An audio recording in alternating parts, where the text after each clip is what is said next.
All right, welcome back to WMMA Now with your host Chuck Stevenson, coming at you tonight with a special 3-fight preview. So we're going to Saitama, Japan on New Year's Eve for RIZIN number 26, where they're bringing you 3 bouts in the women's divisions. And, you know, I got to be honest, each one of them brings a little something special to the table. So let's get down into it. First up, we're going to a 51 kilogram, 112 pound catch weight in a battle of high school students.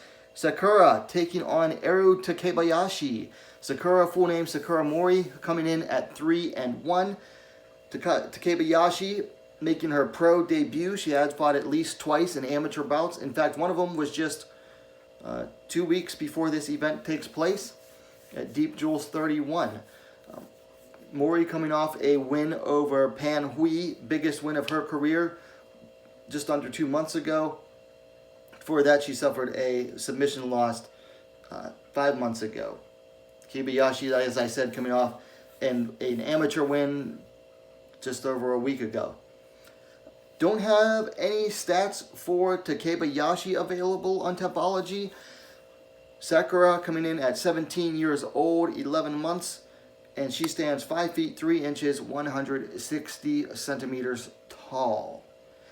So as I said, battle of high school girls. So, you know, RIZIN, they try to do something special every year for their year-end shows. It's year-end Japanese TV, so they got to have something different. Do not be surprised if both of these ladies walk down to the ring in their school outfit uniforms.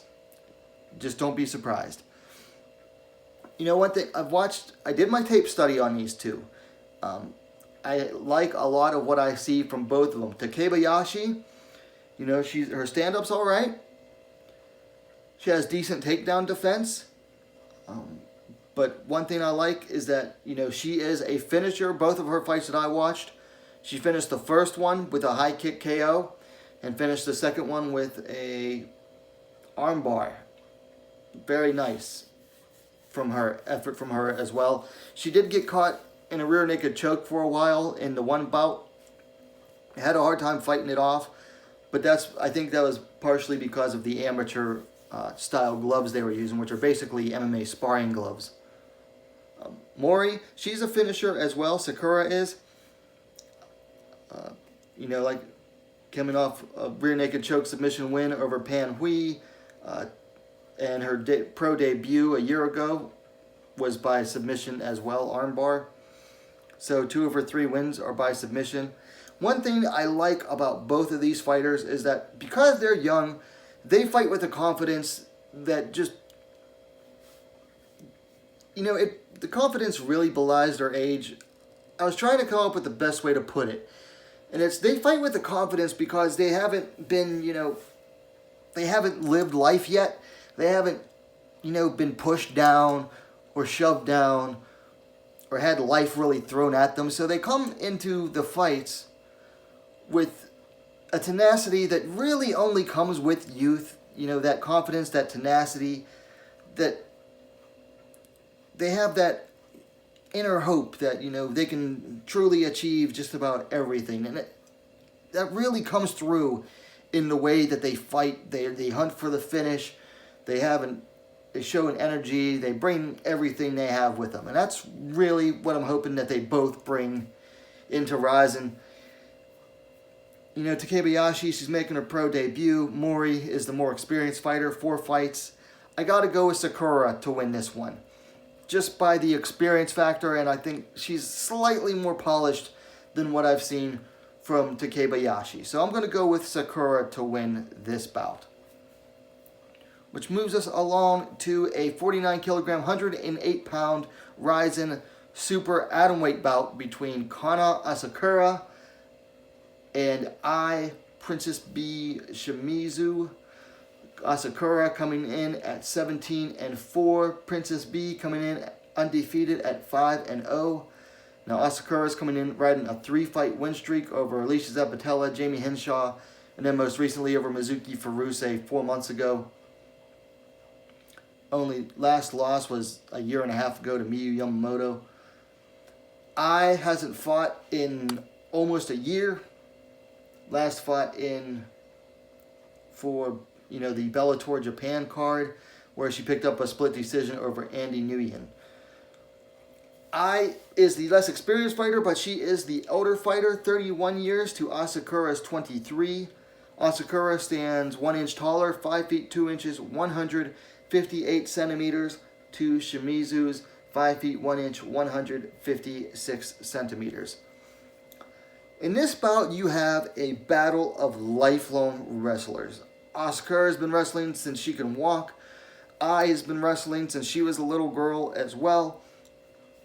Recently read an interview where she actually hated it when she was younger, but ended up loving it as she got older. And unfortunately, you know, when you have a battle of two profound wrestlers like this, sometimes it can end up being a boring kickboxing match. And if that happens here, the southpaw, Kanna Asakura, is going to have not only the experience factor in her, but she's going to be the more polished striker. She's had more time to work on her striking. She has the longer career, even though she's younger. Just had more time to work on her striking. I'm not sure if I think she's orthodox. And southpaw, you know, can always give an orthodox fighter trouble. Now, this is going to be the first fight for Ai in a new camp. She started out with Crazy B, but said that as, you know, the more time she's working in different aspects of her game, the less time she actually ends up spending at Crazy B. She's now full-time at AACC, the Abayani Combat Club. She is getting in a lot of good training with a lot of female you know, sparring partners and everything. So this could be a good, really good change for her. I just don't know if it's going to be enough. My pick is going to be Kanna Asakura, just the experience factor, being more polished,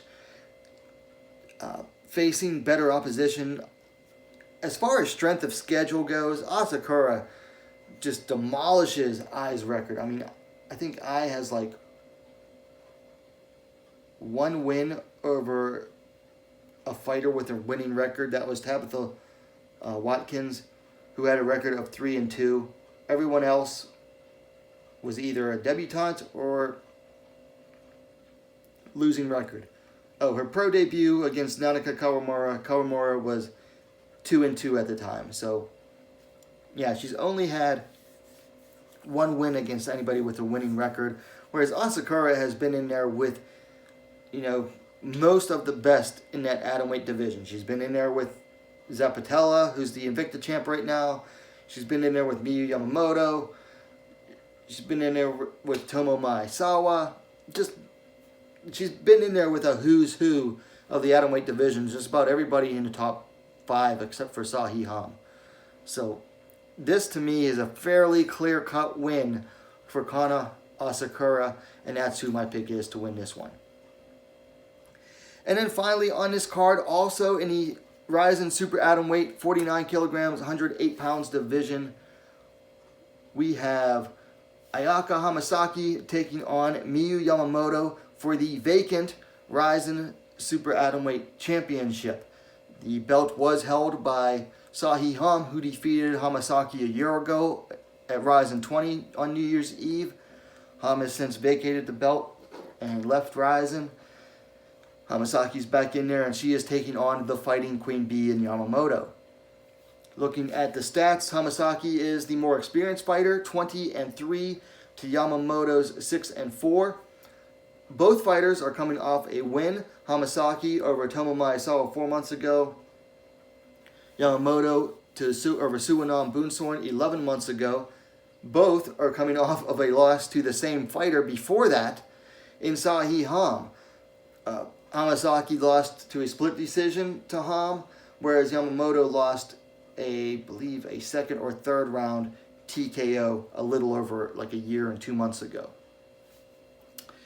Yamamoto is the less experienced fighter, but like in the previous fight, she is the elder fighter, 46 years to Hamasaki's 38. Neither fighter is spring chicken, but honestly, you look at both of these fighters, and they haven't slowed down due to age. Honestly, Yamamoto is still kind of getting started in her career. Both are the same height, roughly 5 feet 1 inch tall.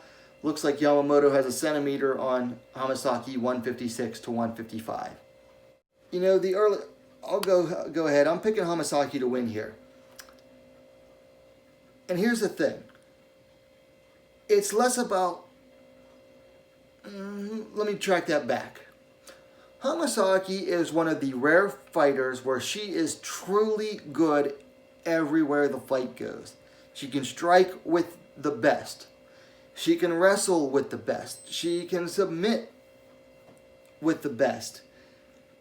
I mean, there's just not much that Ayaka Hamasaki is not good at. It's hard to think of anything that she's not good at. Yamamoto. Listen, her list of wrestling credentials is super long. Just about everything, I think, but the Olympics. There might be Olympic... No, she's never wrestled in the Olympics, but she's wrestled just about everywhere else. And she's worked really hard on her striking. So you have one of the best female wrestlers in MMA in Miyuu Yamamoto. Now, as far as their striking goes, both are southpaws. With Yamamoto, I feel that the reason she's a southpaw, and this comes from personal experience, a lot of wrestlers tend to wrestle with their strong side forward, which for most wrestlers is their right side. So when they take a penetration step for the takedowns, it's going to be with the right leg first. And for a lot of wrestlers, it is natural when striking to strike in that same stance so that they can use their strong side for wrestling. And I believe that is why Yamamoto is a southpaw. It was the same thing for me. I wrestled, I'm right-handed, but when I did amateur boxing for a little bit, I fought at southpaw. It just seemed natural to me for me to have my right leg forward, even though I'm right side dominant. So I believe that's why Yamamoto is a southpaw. Hamasaki has always been a southpaw.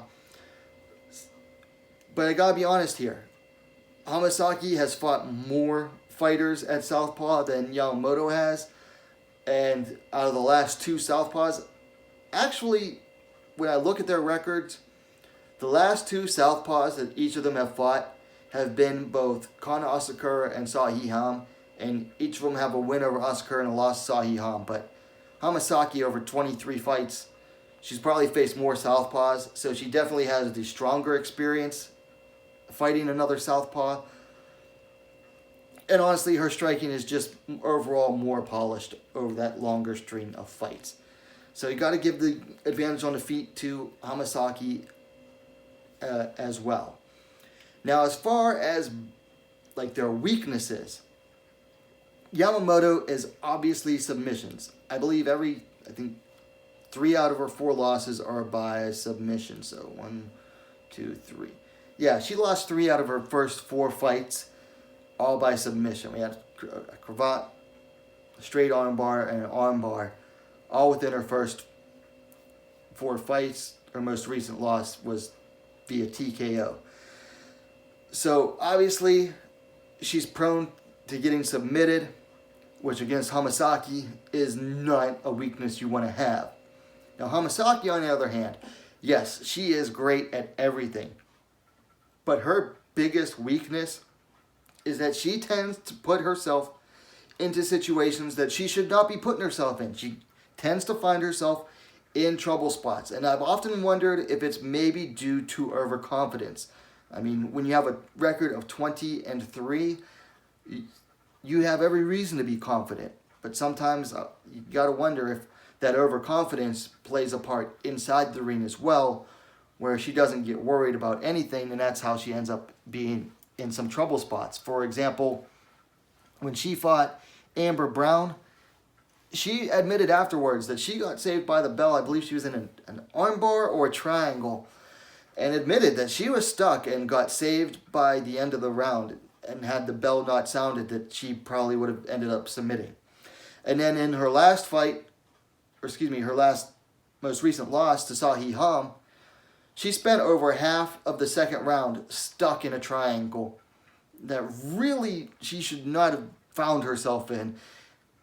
it just seemed like she made a big rookie mistake there. So Hamasaki does tend to put herself into some trouble spots.